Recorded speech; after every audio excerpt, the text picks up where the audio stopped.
Bonjour à tous et à toutes. Nous sommes aujourd'hui dimanche le 5 septembre 2021, 23e dimanche du temps ordinaire dans l'année liturgique B. Marc chapitre 7 versets 31 à 37. Installez-vous bien, c'est le temps consacré à la halte spirituelle pour la journée. Jésus rend lui et la parole à l'homme sourd.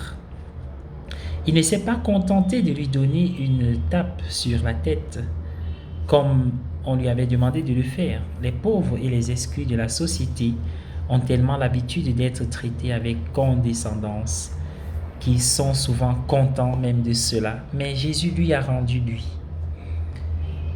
lui permettant de savoir ce qui se passait, et lui a donné une voix avec laquelle il pouvait se faire entendre. Il a fait passer de la marginalité à la société. Remarquez une touche très humaine. Il a pris le sourd à part de la foule, contrairement à l'histoire de la guérison dans la lecture de demain. Les personnes sourdes sont facilement embarrassées car elles savent qu'il faut parler plus fort que d'habitude et que tout le monde peut entendre. Alors, plutôt que de parler, il semble mettre en scène la guérison. Dans les évangiles, la surdité n'est pas seulement un problème médical. Elle a des connotations de surdité spirituelle, d'incapacité à entendre Dieu. Tu m'as appelé, dit saint Augustin à Dieu dans ses confessions.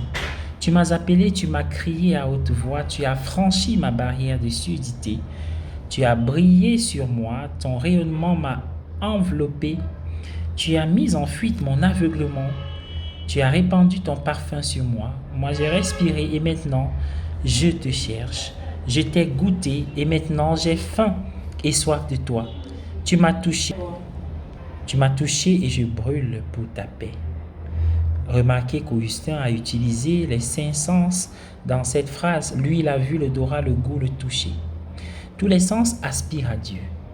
Tout en nous tend vers le haut.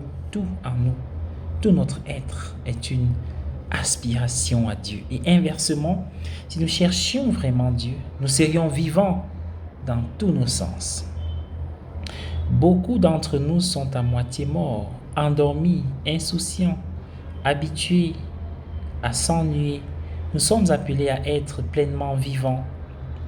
La restauration de lui, de l'homme, a donc pour conséquence de le rendre pleinement vivant pour Dieu. Il a également redonné à l'homme la capacité de parler. L'accent est mis ici sur la louange de Dieu. L'homme sera désormais capable de louer Dieu de sa voix. Il y a ici un détail qui mérite d'être noté en passant. Marc, qui écrit en grec, rapporte néanmoins le mot araméen que Jésus a utilisé pour guérir l'homme, comme il l'a fait dans le cas de la guérison d'une petite fille en Marc 5, 41. L'araméen était la langue maternelle de Jésus. Matthieu l'omet et tant Matthieu que Luc omettent les mots araméens Talitha koum de la guérison de la petite fille. Selon les spécialistes, cette omission est probablement due à une crainte de superstition. Les personnes de langue grecque pouvaient avoir l'impression qu'il y avait un pouvoir occulte dans le mot étrange lui-même.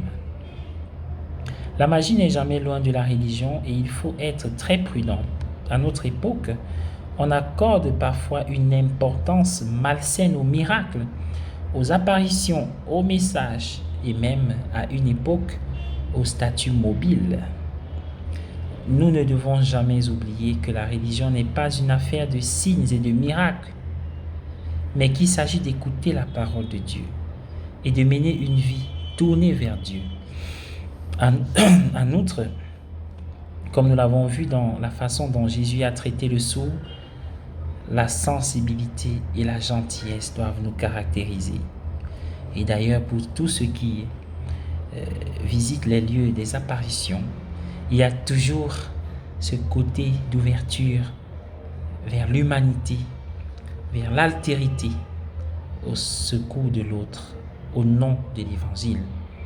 Appel lancé par Marie, par Jésus, lors de leurs apparitions et par d'autres saints. Bon dimanche à tous et à chacun.